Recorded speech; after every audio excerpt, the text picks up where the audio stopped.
দেখেন আপনি প্রশ্ন করতে পারেন হুজুর আমি যে পরিবর্তন হচ্ছে এটা বুঝবো কিভাবে? সেটা বোঝার উপায়টা হলো স্বপ্ন, ড্রিম।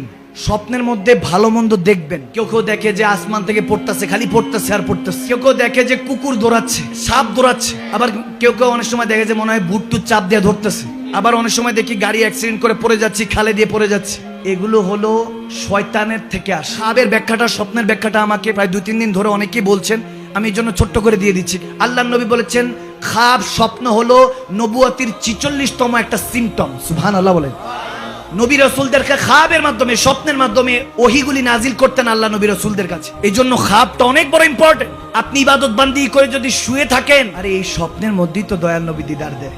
নফসে মধ্যে যে 4টা প্রকার বলেছি, প্রথমটা কি বলেছি? নফসে আমারা, এরপর হলো নফসে লাওয়ামা, এরপর নফসে মুলহিম, এরপর হলো নফসুল মুতমাইন্না, যেটার কথা আল্লাহ তাবারক ওয়া তাআলা বলেন ইয়া আইয়াতুন নফসুল মুতমাইন্না ইরজিই ইলা রাব্বিকি রাদিয়াতুম মারদিয়া ফাদখুলি ফি ইবাদি ওয়াদখুলি জান্নাতি। এখন যেটা শয়তান দ্বারা দেখে থাকবেন, দেখবেন কুকুর দৌড়াচ্ছে, সাপ দৌড়াচ্ছে, বিড়াল আপনার সামনে এসে নাচানাচি করতেছে, কুকুর এসে ঘেউ ঘেউ করছে, শয়তান আপনাকে ধরছে, মনে হচ্ছে যে চাপ দিয়ে ধরছে, মুখ দিয়ে কথা বার হচ্ছে না, শরীরটা হ্যাং হয়ে আসতেছে, সার হয়ে আসতেছে, এরকম যত রকমের আজগুবি দেখবেন, বুঝবেন এটা হলো নফসে আম্মারা, এটা হলো শয়তান দ্বারা পরিচালিত নফস। আর যদি দেখেন যে হুজুর রোজা রেখেছি, এক জায়গায় বসে বসে খেজুর খাচ্ছি, সুবহানাল্লাহ, আপেল খাচ্ছি, বা খেজুর গাছের নিচে কোনো বালুর মধ্যে আমি নামাজ আদায় করছি, তার মানে বুঝবেন যে আল্লাহ আপনাকে আস্তে আস্তে করিব করছে, নিকটবস্ত করছে। এটা হলো সিম্পটম অফ লাওয়ামা।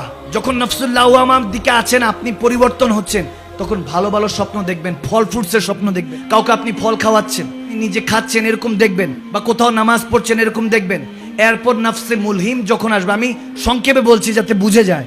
মুলহিমটা যখন, যে আপনি পরিবর্তন হচ্ছেন, যে হুজুর এই স্বপ্নটা দেখলে কি হতে পারে, এই খাবের ব্যাখ্যায় বিভিন্নভাবে জালালউদ্দিন সুয়ুতি, ফখরুদ্দিন রাজি, বিশেষ করে ইমাম গাজ্জালি রহমতুল্লাহ আলাই থেকে শুরু করে যারা আছেন, ইমাম কুশাইরি রহমতুল্লাহ আলাই, সবাই, এই ইমাম বাগাবি, ইমাম তাবরানি, এই খাবের উপরে, স্বপ্নের উপরে অসংখ্য কিতাবাদি লিখে গিয়েছেন, যে এই খাবের মাধ্যমে বান্দা জানতে পারে সে কোন মাকামে আছে। মুলহিম হলো আপনি কোন আল্লাহর ওয়ালিদেরকে দেখলেন, নিজের শায়েখে তরিকত, নিজে যার কাছে বায়াত হয়েছেন, তওবা হয়েছেন, সেই শায়েখে তরিকত প্রিয় মুর্শিদকে খাবে দেখলেন।